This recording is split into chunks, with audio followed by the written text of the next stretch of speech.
When Ivy King moved from South America to Brooklyn, New York, she worked hard to realize her dream of buying a house big enough for her large family to live in together. 15 years later, on the evening of June 11th, 1994, she was still living in her dream house with a grown son, 4 grown daughters, and their families, including 28-year-old Carmel.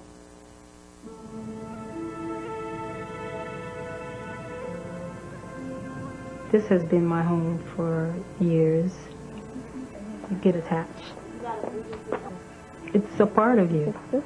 That's like your comfort zone. This would be enough for now. How many potatoes you want in there? Like 3. Ivy was in the kitchen on the first floor. I saw the smoke start gushing from the bedroom. And I just shouted and I says, fire, fire, fire. The smoke was black. I mean, black smoke just gushing out of the room, so I knew it was serious. Diane, she was the favorite in the family. She was born mentally retarded. She would take care of the kids love her. I picked up the phone and I dialed 911. Police operator 2338, where's your emergency? No, Ellen, there's a fire downstairs. Fire? Yes, come on, tell y'all, come on, fire downstairs. Okay. Diane was standing in front of my bedroom door, and I said to her, go outside.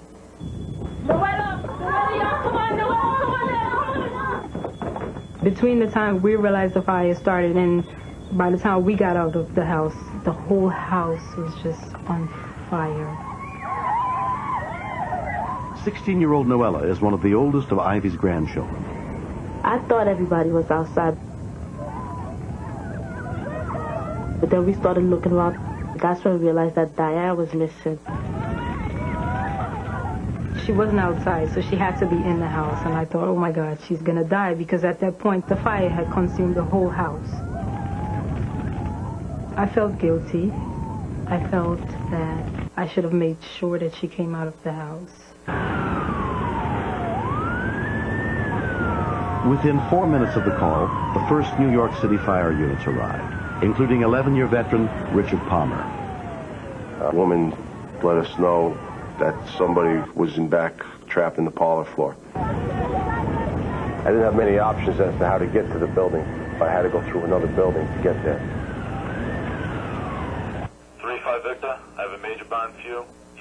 St. Mary's Hospital ambulance paramedic Denise King was also dispatched to the scene. We got a call for a burn. They didn't give us the location. They just said Eastern Parkway, New York Avenue. I told my partner, I said, oh, that's where my family lived.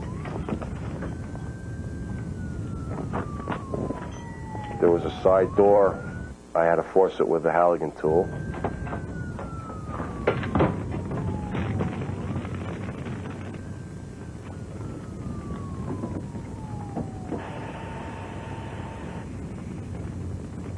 There was zero visibility, pretty hot.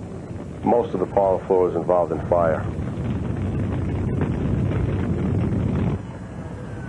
It was just so much smoke and fire through the whole house. I didn't think it was possible for her to survive all that. 99% of the times you crawl around a fire, you see nothing. You go 100% by touch. The most important part is to keep a mental track of where you are in the room in regard to getting out. When I entered the kitchen area, the fire was very close. Actually, it was probably starting to come into the kitchen itself.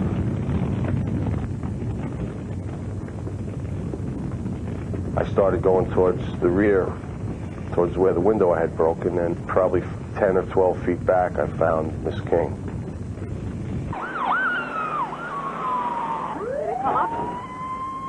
The job came up on the computer. Yeah, it came up. It's 295 New York Avenue. Oh, God, that's my family house.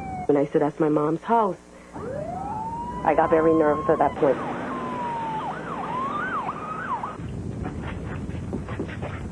I couldn't go back, bring her out the way I had come in. There was a fence involved and too many stairs. 132 over in 280. I couldn't really determine if she was breathing. I checked for her pulse. She had a pulse.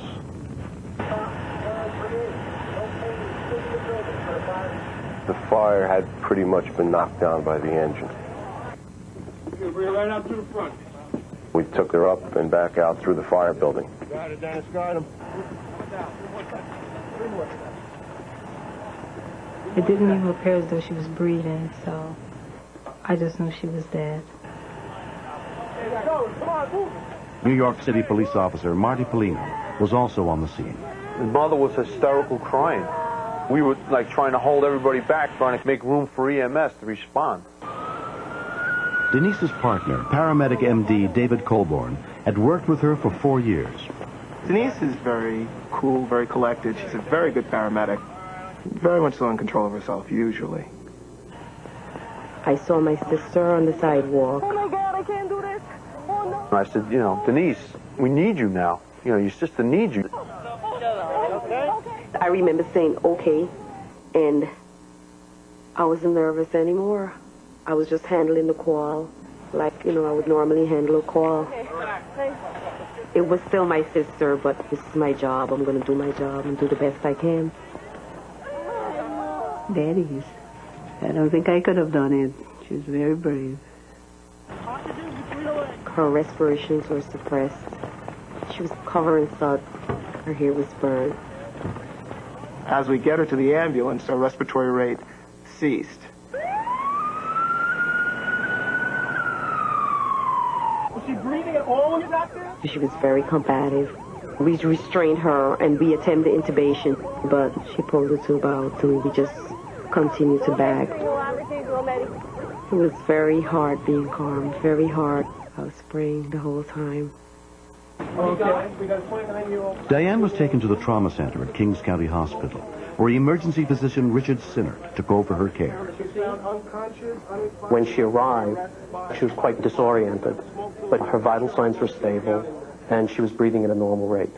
Can I speak to the director of the hyperbaric chamber at Bronx Municipal? We did tests, and it showed that she had a significant carbon monoxide poisoning. We needed to effect a treatment rather quickly. Diane was transferred to Bronx Municipal Hospital, where she was put in a hyperbaric chamber to lower the dangerous levels of carbon monoxide in her blood. Okay, 60 feet, you're on bottom. She was hospitalized for 7 weeks. 5 months later, 30-year-old Diane King is doing well. The family lost everything they owned, but not their strength to continue. I think they have a hard road ahead of them, but I think that because of the natural dynamics that they have and the love that they have for each other, they'll be able to do very well in the future, even though this minor setback is taking place for them. It was subsequently determined that the fire was caused by a short in the electrical wiring. The house and the stuff in the house is material. We could always replace that. So the best part was that Diane turned out okay and everybody was alive.